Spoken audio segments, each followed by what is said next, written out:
ГСП онлайн. Городские новости сейчас. 2 месяца упорных тренировок, знакомства с приемами будущего соперника, строгая диета. Все ради выступления на Parma Fights, ежегодного турнира, прошедшего в 7-й раз.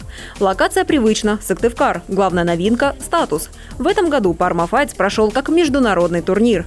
Казахстан, Белоруссия, Бразилия и Россия. Всего их представляло 50 бойцов. Первый ухтинец выступил утром. Дебют на проф-арене – Никита Разводов. Во втором раунде он нокаутировал соперника хайкиком. Можно сказать, никто не верил, что выиграю. Почему? То, что занимаюсь второй сезон, а соперник более старше меня, ему 25 лет было, когда отнеслись к этому вот так. А тут выиграл, и у всех эмоции такие. Самые важные слова, это, конечно, от мамы были.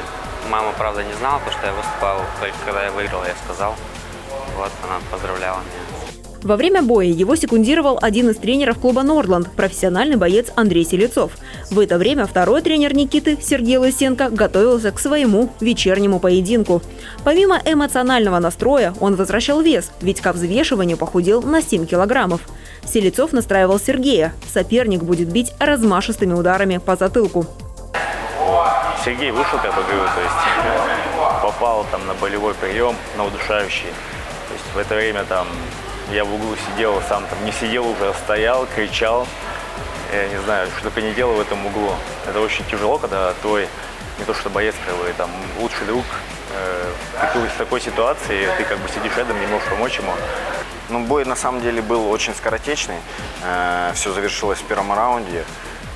Когда попался на болевой прием, я думал, что я лучше здесь усну, но не сдамся, потому что перед этим была очень тяжелая подготовка, была потрачено очень много сил. Вот. И сделаю все, чтобы только не сдаться. Вот. Но выбрался и победил. Сейчас оба бойца отдыхают. Кроме того, Никита залечивает травму, которую получил из-за своего победного удара. Дальше покорение новых высот. 18 декабря Нордланд планирует вновь посетить Сыктывкар. Там молодые бойцы выступят на турнире по грэпплингу.